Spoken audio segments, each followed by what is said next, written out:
સુરતમાં ઉનાળો શરૂ થતાની સાથે ઠેર ઠેર મસાલાના સ્ટોલ ઊભા થઈ જતા હોય છે, ત્યારે શહેરના અલગ અલગ વિસ્તારોમાં વિક્રેતાઓ દ્વારા મસાલાનું વેચાણ કરવામાં આવી રહ્યું છે.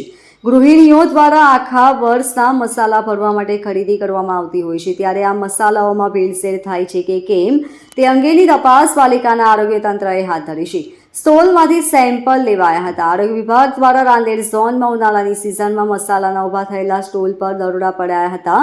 આરોગ્ય વિભાગે મરી મસાલાના વેચાણ કરતા વિક્રેતાઓને ત્યાંથી સેમ્પલ લીધા હતા. અડાજણ આનંદમહેલ રોડ પર લાગેલા વિવિધ મસાલાના સ્ટોલમાંથી સેમ્પલ લેવાયા હતા. સેમ્પલ લેબમાં મોકલાયા હતા. પાલિકાના અધિકારીઓએ કહ્યું કે હળદર, લાલ મરચું, ધાણા જીરું સહિતના મસાલાઓના સેમ્પલ લેવાયા છે.